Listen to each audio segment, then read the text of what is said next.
qui vient pour vous, les vierges? Y a-t-il un message?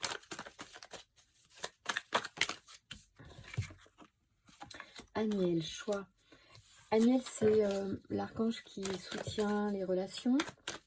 Peut-être qu'il y a un choix à faire par rapport à une personne. On va voir.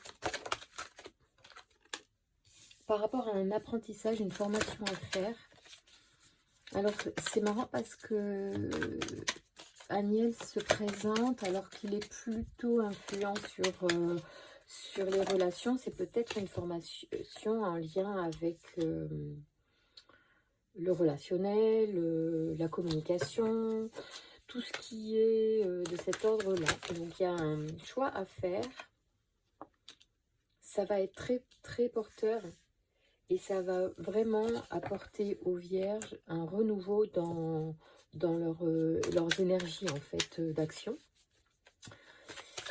C'est super alors ça peut être dans la communication, parce que je vois les messages, donc je pense que c'est une formation en lien avec la communication d'après moi. Ça peut toucher une femme ou tout ce qui est créatif aussi, donc ça pourrait être dans le numérique, une formation sur les réseaux ou que vous avez découvert sur les réseaux. Bah, les cartes tombent, je vous les présente, on verra. Ah oui, c'est vraiment quelque chose de nouveau. C'est même quelque chose qui pourrait... Alors effectivement, c'est certainement à distance. C'est une formation... il y a peut-être un contrat à signer. C'est vraiment quelque chose de précurseur. Peut-être c'est un saut dans le vide aussi. Hein. Vraiment, c'est quelque chose de nouveau. Ouais. Alors par contre, vous travaillez un peu seul, c'est le truc, c'est que vous faites la formation, peut-être la formation vous l'avez trouvée effectivement en ligne, et vous allez faire cette formation un peu tout seul, donc c'est un peu un éloignement des autres, d'une certaine manière. C'est un peu un qui tout double aussi, parce que vous avez vraiment la carte de l'aventurier, donc on se jette dans le vide. Voilà, il y a quelque chose assez nouveau. Et il y a un choix à faire ouais, sur lequel peut-être vous êtes en train de vous prendre la tête, les vierges. Mais bon, écoutez, on va voir s'il y a une carte supplémentaire qui veut nous donner un peu le temps du choix. Donc si vous vous lancez là-dedans, bon, au moins vous avez les infos, hein, vous savez, c'est peut-être quelque chose de moderne, mais c'est quelque chose où vous êtes un petit peu seul.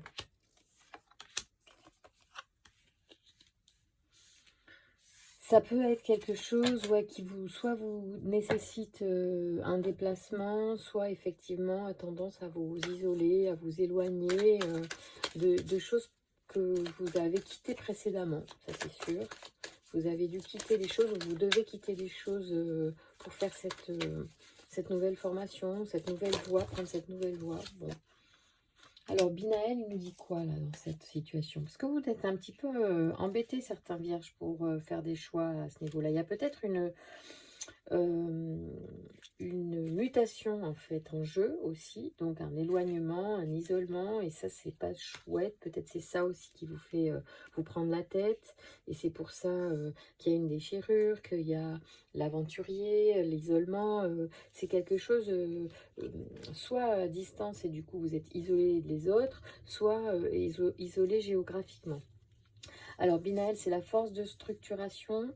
On parle ici de connaissance et de sagesse, indique aussi les limites et les contraintes. Il vous invite à vous remettre en question et à compter sur vos propres forces. La réussite vient au prix de longs efforts en mettant en avant les qualités de logique, d'organisation et de résistance. Donc effectivement, je pense que certains vierges vont devoir faire appel à tout leur engagement, toute leur volonté vraiment d'atteindre un objectif spécifique, peut-être au sacrifice de certaines choses. C'est à vous de peser le pour et le contre, effectivement, de ce qui est le mieux pour vous tout de suite. Et après, bah, peut-être qu'à long terme, il y aura plus de bénéfices. Mais malgré tout, il semblerait que ça vous apporte un peu de sacrifice tout de suite. Et c'est ça qui vous fait poser question. Je vous souhaite bon courage, les vierges, pour ceux qui ont des décisions à prendre. Pesez bien le pour et le contre de tous les points de ce sujet-là qui vous tient à cœur en ce début de février. Je vous embrasse.